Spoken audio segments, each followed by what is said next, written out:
Okay, 3, 2, 1. Okay. Hello guys. Ako pala si JRC02. TikTok ko animator. Ayan. At isa sa mga pinaka nagsikat yung animation na Don't tell me what to do, or yung isa yung stop pronouncing with the speak in English. Ayan. At saka yung Japanese na animation. Ako nag-animate yan.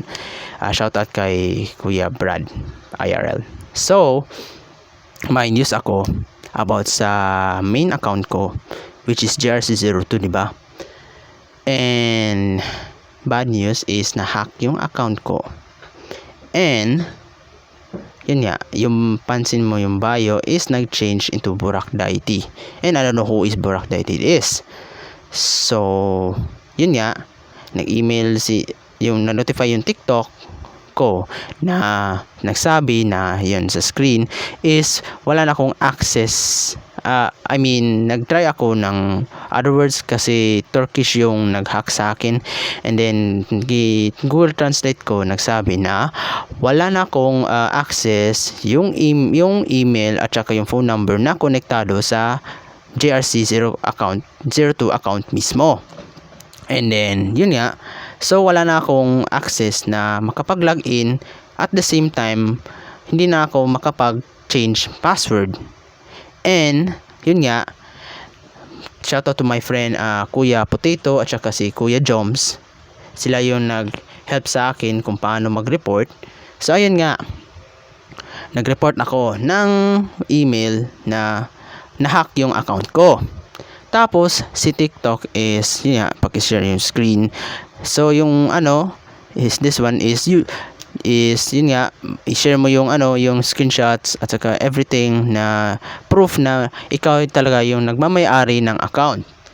And then ang pinaka worst talaga is hindi ako daw nagmamay-ari ng account ng JRC02 account ko, which is very disappointment talaga sa akin, very frustrated. And then I'll email hundreds and thousands and times, and then wala silang pakialam sa akin. Walang pakialam sa akin si TikTok. Kahit nag-send ako ng mga proof, nag-send ako ng progress talaga, as in progress talaga ng account mismo yun. As in naka 1,000 followers ako sa TikTok from 2020, tapos biglang nag-viral hanggang ng 500,000 tsaka 1 million. Wala silang pakialam. Kahit nag-send ako ng proof na nag-hack sa akin ng account mismo sa email, wala pa rin pakialam si TikTok. So, yun nga, feeling ko parang naglalaylo na ako na may pag-asa, wala na talagang pag-asa yung ma-recover yung account ko. So nagawa ako ng paraan.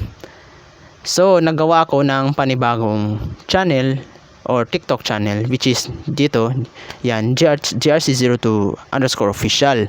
So probably in the next few days is mag-change na naman ako to animation para legit talaga na ako si JRC. And then yun nga, I'm starting to scratch again and do something, make animation and stuff, relatable animations. And then that's it. And one more thing guys is paki-share naman po yung video mismo, yan, para ma-notify yung mga audience na hindi na ako nagmamay-ari ng JRC02 yung account mismo, yung hacker na mismo. So patay na yung account ko. So I think this is the new beginning of the animation. This is the new beginning of my TikTok account, JRC02_official. So dyan ako magpo-post ng mga panibagong animation videos ko. And then yun nga, that's it. And one more thing is my YouTube channel na ako, which is JRC02 official. Paki-subscribe na lang, and na-repost ko yung lahat ng mga animation videos ko from time to time, every day sa YouTube. Yan, paki-subscribe naman po. And then paki-follow na naman po sa aking new channel TikTok na JRC02 Official or JRC02 Animation. Magbabago ako ng names. And then that's pretty much it, guys. I hope you follow me, continue to support and follow for the past 3 years of as an animator content creator.